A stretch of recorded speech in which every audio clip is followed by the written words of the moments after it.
Hello, this is Johnny Cycles with CyclesGaming.com. I'm bringing you a deck tech for this month's Keeping Modern Janky.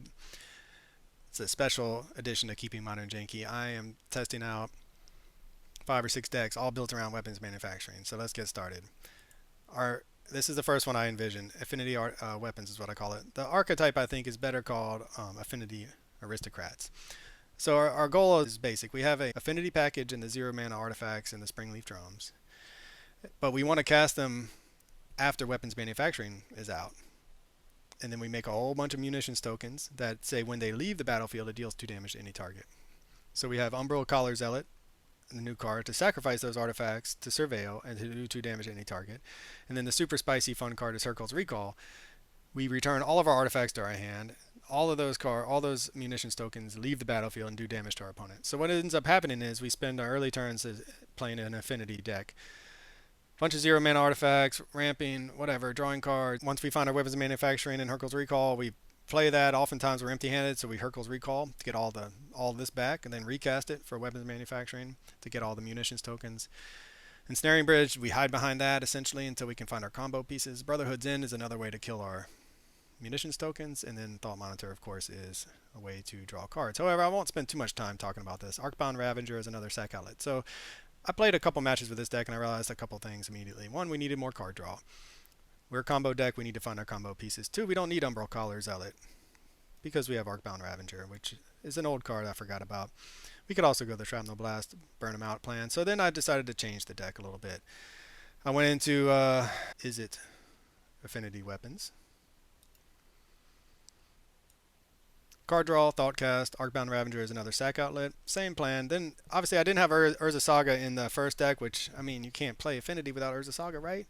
I just wanted to try it. I thought maybe I could build a powerful deck without Urza Saga.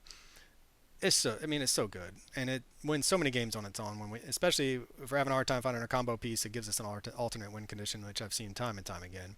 So with the Urza Saga comes Shadow Spear, Lava Spear, Boots. But yeah, that's what we're trying to do. Play an Infinity kind of deck that has this combo finish as opposed to winning through combat. We're not hiding behind Ensnaring Bridge. We're hoping to win before we die, but we do not in here. So here I'm trying out maybe a burn package that we can sideboard in, and then some ways to bounce, like Chalice of the Void on 0 or something like that. So that's been really fun. But I had a couple other builds that I wanted to try out as well, and I'll talk about real quick. There are other ways of sacrificing artifacts. Time Sieve. So here we have sacrifice 5 artifacts, take an extra turn. So similar deck, everything's the same. This is the flex spot. So out goes Arcbound Ravager, in comes Time Sieve. It's no longer Is It, it's now back to Grixis. Plan is the same. Play a bunch of affinity stuff, find your combo pieces, stick a weapons manufacturing, bounce all those pieces to your hand with Hercule's Recall, cast them all again, make a bunch of tokens, sack them all to Time Sieve, take an extra turn, burn your opponent out. It's really fun. Not for our opponent, but it is really fun for us. Snaring Bridge makes an appearance in the sideboard. There's still more. 4-color affinity. So one of the weaknesses of the combo deck is we only have this one piece that burns them out. Well, there's Biotech Specialist actually that says whenever you sacrifice an artifact, this creature deals 2 damage to target opponent. So this gives us a total of 8 ways of dealing damage to our opponent. If we sacrifice the weapons manufacturing token, the munitions token, that it will do 2 damage to our opponent, and this will do another 2 damage. So that does a 4 damage with these 2 cards out. Time Sieve is another one of our sack outlets. I've only played this deck a couple times. Biotech Specialist hasn't synergized yet, but I'm going to keep trying.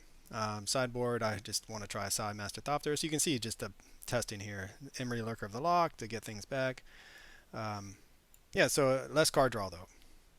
Next up, Grinding Station. If you really want to make your opponent angry, everything's the same as Is It Affinity, except instead of Arcbound Ravager, we have Grinding Station as a way to sacrifice our munitions and to mill our opponent out.